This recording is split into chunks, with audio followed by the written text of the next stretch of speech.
नमस्कार, आप देख रहे हैं एक और हिंदू ग्रंथों से जुड़ी कहानी।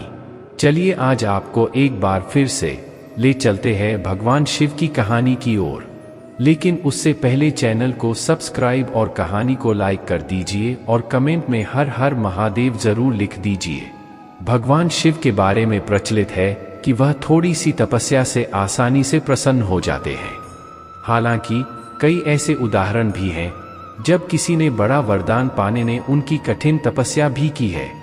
लंकाधिपति रावण ने भी अमरत्व का वरदान पाने के लिए भगवान शिव को अपने 10 सिर चढ़ा दिए थे।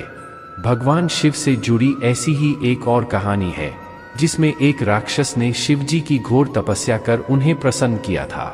हालांकि वरदान देकर भगवान शिव खुद ही मुसीबत में फंस गए थे। बाद में भगवान विष्णु ने उन्हें इस मुसीबत से छुटकारा दिलाया था। कहानी के मुताबिक एक बार महर्षि नारद धरती पर घूम रहे थे। रास्ते में उन्हें वृकासुर नाम का राक्षस मिला। नारद मुनि को देखते ही उसने कहा कि मैं आपसे कुछ सलाह लेना चाहता हूँ। आप मुझे बताइए कि ब्रह्मा, विष्णु और महेश में कौन देवता जल्द प्रसन्न हो जाते हैं। महर्षि नारद ने बहुत सोचने के बाद कहा कि वैसे तो तुम तीनों महादेवों में से किसी की भी तपस्या कर सकते हो, लेकिन ब्रह्मा और विष्णु जल्दी प्रसन्न नहीं होते हैं। उनके लिए बहुत वर्षों तक कठिन तपस्या करनी पड़ती है। ये भी हो सकता है कि तुम्हारी आयु पूरी हो जाए लेकिन तपस्या पूरी न हो।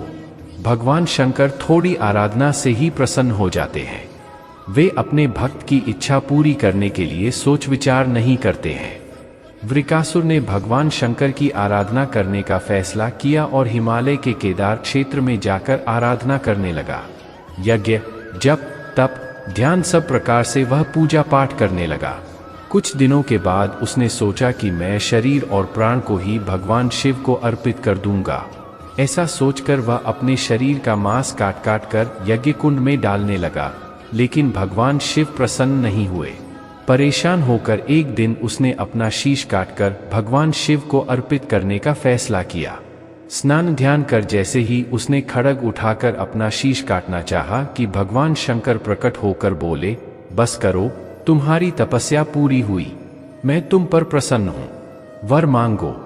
वृकासुर हाथ जोड़कर भगवान शिव से बोला, आप मुझे वर दीजिए कि मैं जिस प्राणी के सिर पर हाथ रख दूं उसकी तुरंत मृत्यु हो जाए।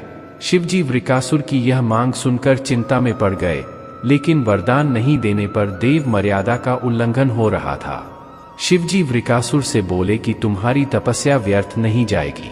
तुमने मुश्किल वरदान की कामना से तपस्या की थी, इसलिए तुम्हें तपस्या भी कठिन करनी पड़ी। जाओ, जैसा वर चाहते हो वैसा ही मिलेगा।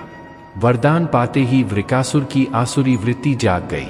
उसने कहा कि प्रभो, आपका यह वरदान सत्य है या नहीं, इसकी परीक्षा लेना चाहता हूँ। इसलिए पहले आपके सिर पर ही हाथ रखकर देखता हूँ कि इस वर में कितनी सत्यता है। भगवान शंकर ने सोचा कि यह राक्षस कुछ नहीं सुनेगा। जब वृकासुर शिवजी के सिर पर हाथ रखने के लिए आगे बढ़ा तो वह वहां से भागने लगे। इस पर वृकासुर का क्रोध बढ़ गया। वह पीछा करते हुए चिल्लाया कि महर्षि नारद की तरह आपने भी मुझसे छल किया है। वरदान की परीक्षा से डरकर क्यों भाग रहे हैं। शिवजी भूमंडल छोड़कर देवलोक तक भागते रहे और वृकासुर भी उनका पीछा करता रहा। अंत में भगवान शिव विष्णु लोक पहुंचे और विष्णु जी को अपनी परेशानी बताई। विष्णु जी ने हंसकर कहा कि कुछ भी हो, आपके वरदान की सत्यता तो सिद्ध करनी ही होगी। भगवान विष्णु ने योगमाया से एक वृद्ध तेजस्वी ब्रह्मचारी का स्वरूप बनाया और वृकासुर की ओर चल पड़े। भगवान विष्णु को जब वृकासुर आता हुआ दिखाई दिया तो उन्होंने आगे बढ़कर उसे प्रणाम किया। उन्होंने वृकासुर से कहा कि असुरराज कहाँ भागे जा रहे हैं।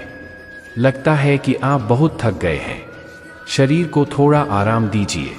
आप सब प्रकार से समर्थ हैं, फिर भी मेरे योग्य कोई काम हो तो बताइए। अक्सर लोग अपने मित्रों और सहायकों से ही अपने काम पूरा करा लेते हैं। एक तेजस्वी ब्रह्मचारी की बातें सुनकर वृकासुर ने शिवजी के वरदान और उसकी परीक्षा की बात बताई। इस पर ब्रह्मचारी हंसा और कहा कि तुम किसके वरदान की परीक्षा लेना चाहते हो। शिवजी का तो अपना कोई घर ही नहीं है, वह खुद भूतों प्रेतों के साथ घूमते रहते हैं, वह भला किसी को क्या वर देंगे। वर देने वाले तो ब्रह्मा और विष्णु ही हैं। विष्णु जी ने वृकासुर से कहा कि तुम्हें वरदानी होना था तो ब्रह्मा या विष्णु की आराधना करनी चाहिए थी। शिव जी के पीछे बेकार दौड़ रहे हो। वरदान देने वाला तो खुद इतना शक्तिशाली होता है कि उसके वरदान का असर खुद उस पर नहीं हो सकता है। उन्होंने तो तुम्हें झूठ मूठ का वरदान दिया है। तुम्हारी तपस्या बेकार चली गई।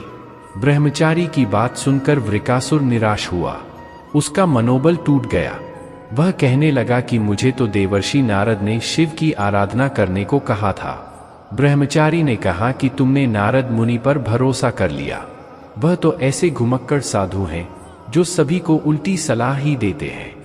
अगर तुम्हें मेरी बात पर भरोसा नहीं हो तो अपने सिर पर हाथ रखकर देख लो कि कैसे शिव ने तुम्हें झूठा वर देकर बहकाया है।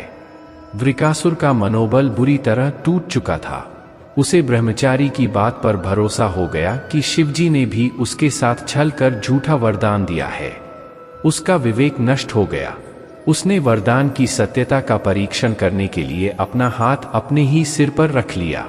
सिर पर हाथ रखते ही भयंकर अग्निपुंज प्रकट हुआ और वृकासुर उसमें भस्म हो गया। भगवान शिव, विष्णु जी और वृकासुर की इस कहानी में जीवन का अहम सार छुपा है। कहानी सीख देती है कि बिना सोचे विचारे किसी को कुछ देना और पाने वाले का कृतज्ञ होकर दाता को ही संकट में डालने का ऐसा ही नतीजा होता है।